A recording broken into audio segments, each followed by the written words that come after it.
Thank you. I'm also very glad to be here today in the flesh and to see you all. I hope you had a great day yesterday in the field. So I was asked to talk about this title in the presentation, Oak Habitats in Sweden, what can and must we do now? It's a bit challenging title, I've felt, but I've tried to fill it in. When it comes to the challenges, I'm quite sure that you are all aware of most of them.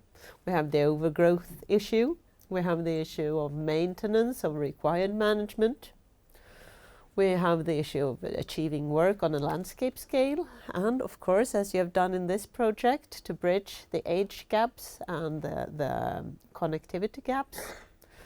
We have the issue of joint efforts between conservationists and landowners. Better planning, not the least in urban areas where we actually have some exploitation problems, at least in Sweden. We need to increase our protected areas still. Oaks habitats, at least in Sweden, are still in need of more protection, I'd say.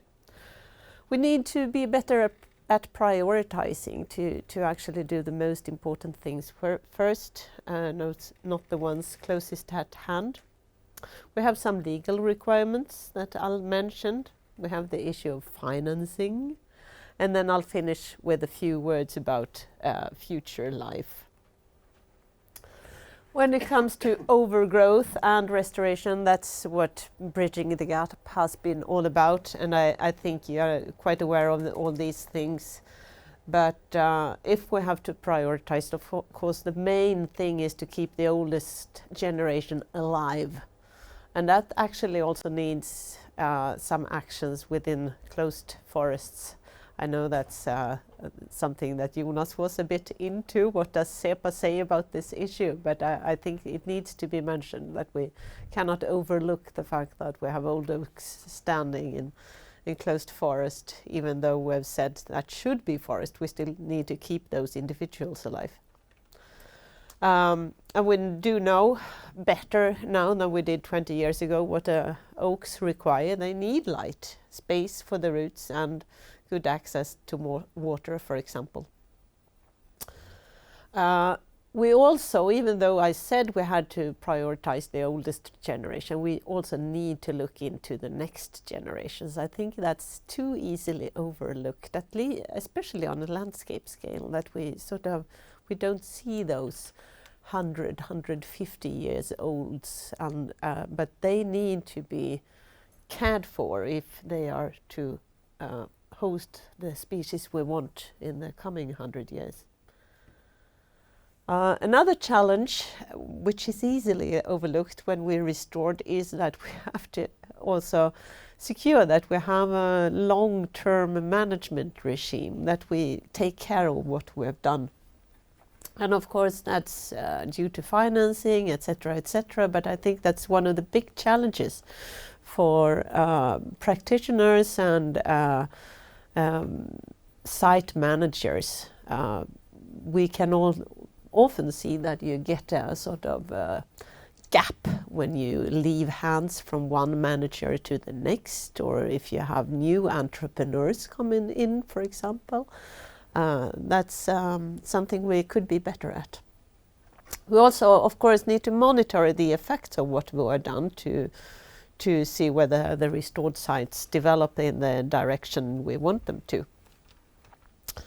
And we need to pick up new knowledge, like how to breed Cerambyx cerdo, for example. That's exciting. I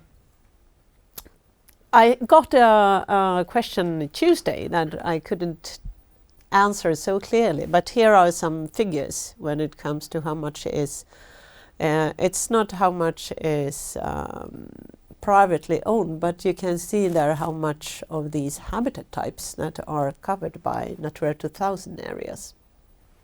So for the ones interested in that, I won't go into it in detail, but you can see that some of these habitats, they have some coverage of Natura 2000, of course, but large proportions are not protected.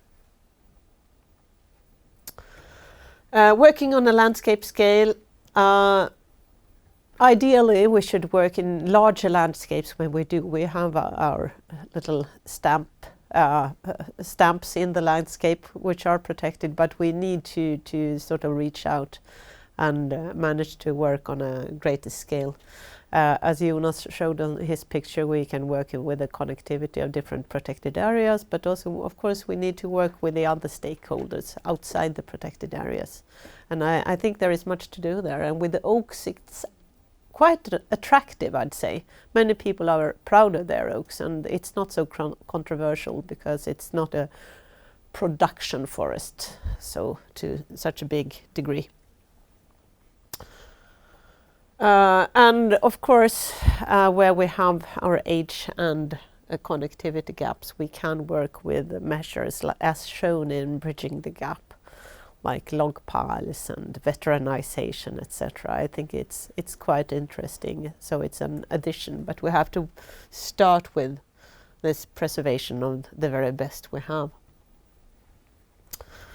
I mentioned joint efforts between landowners and conservationists. I think it's a bit too easy to stay in the group you know best, but we need to reach out if we want to achieve this landscape scale where the species can actually live. This is a picture from a site restored by a private landowner, actually, and it doesn't have those oldest oaks, but it's definitely in an oak landscape. Knowledge building and mapping and monitoring, I think it has been mentioned here during the lectures I didn't hear. The mapping of old growth oaks in Sweden, and also we have in many of our counties we have maps showing the hotspot areas, and there is some mapping of the replacement trees, etc. But it's not complete, and it needs to get better if we really should plan optimally. And we also need, as I mentioned earlier, we need to be better at monitoring development and the effects of measures. Also, many of this mapping of old growth trees, now it's 10 or 15 years since they were mapped, and we don't know their current condition. Planning. In some oak hotspot areas, we have a conflict between housing developments and the old growth trees. In this case, I think the house and the oak is actually of about the same age, but you can have those clashes where you have to choose, and that planning also has to be done in the long term. Since I live in Stockholm, maybe I'm colored by that, but there we have that region's best hotspot area in the very hub of the city. Prioritizing most important things first, as I mentioned, and that will need not only to prioritize those very old trees, but there is a need to at the national scale. This means that we at CEPA must get better at this, to point out the most valuable hotspot regions nationally and perhaps allocate some funding for those regions. But also at the regional scale, I think you need to dare to choose. Because of course, if you say something is top of the line, something else is at the other end, and that's always sensitive, because we as biologists, we are not very good at prioritizing that way, I'd say. By the way, these are not oaks, it's lime trees, but they are nice anyway. Legal requirements, I won't go into this very much, but as Jonas mentioned earlier, EU has a biodiversity strategy for 2030, and the member states are expected to give pledges about what they intend to do to reach the 2 targets in the strategy. One is about further protection, and the other one is about improvement of the status of habitats and species. And those the Commission's ambitions for those pledges is very high. We'll see what the Swedish government says about that, but oaks will definitely be part of what we need to address when we give those pledges. As many of you perhaps know, there will also be a new EU restoration law presented in the middle of June. We think so, at least. It will be presented on the 22nd. And even though we don't know exactly what it will contain, it's expected to include legally binding requirements for member states to restore natural habitats, as well as living spaces for species if they are not part of those Habitats Directive habitats. And it might also include recreation of habitat quality where you don't have sufficient areas. I also need to mention, of course, that in Natura 2000 we already have legally binding targets, and it's easier said than done that because we don't always have the financing, but that's something we need to deal with. They should always, all our Natura 2000 sites should always be in excellent condition.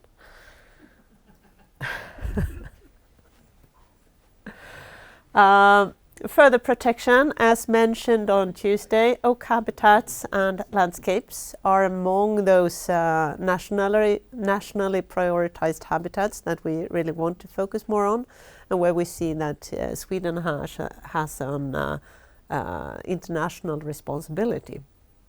And that covers wooded pastures as well as primary and old growth forests.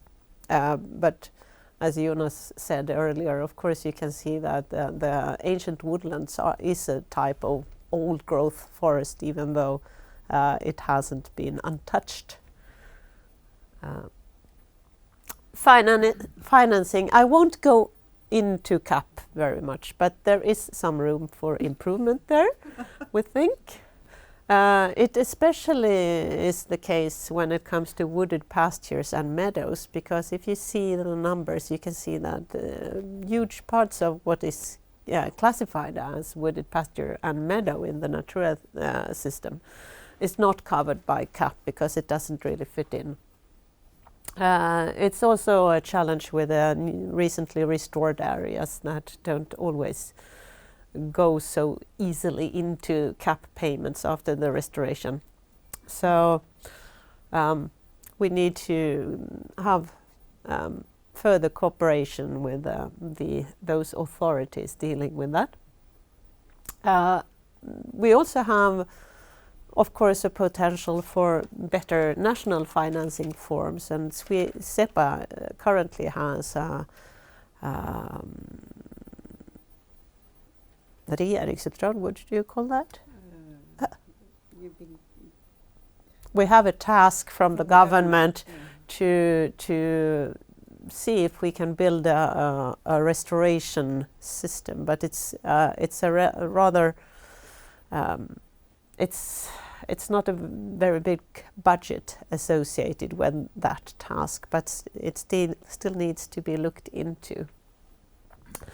But either way, whether it's CAP or national financing forms, of course it's very, very important that it functions with a long-term perspective, because I think we all know what it's like to plan when the budget goes up and down too much. And this is my final slide.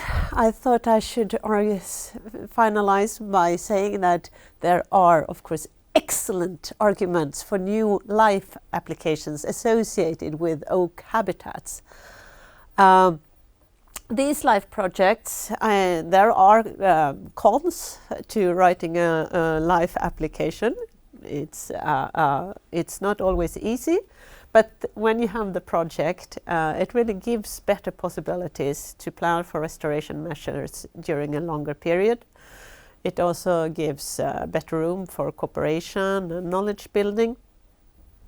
And although life is still very much locked to Natura 2000, I'd say, in this new life period, there is much more to do within the Natura 2000 networks, but there are also some possibilities to finance measures outside Natura 2000, and that gives some space for having that larger landscape perspective. And 9070, the wooded pastures, is one of those highly prioritized habitats. It's on the EU red list as critically endangered. And also the 9070 as such in the Natura system is it's having a bad state nationally, so it's you can have arguments for working even outside Natura 2000 there. In an application, of course, it's important to also build on previous insights and projects. It's even more important now in this application period than it has been before, I'd say. It's also, I didn't write that on the slide, but it's extremely valuable if you can have international cooperation. So we would, from SEPA's side, love to see a new big application coming in. I don't think this year because it's not doable, but in next year. And please contact me or Emily, who's also in this room, up there. Please email us or call us or something if you want to discuss it. That's all for me. Okay. Thank you very much, Anna.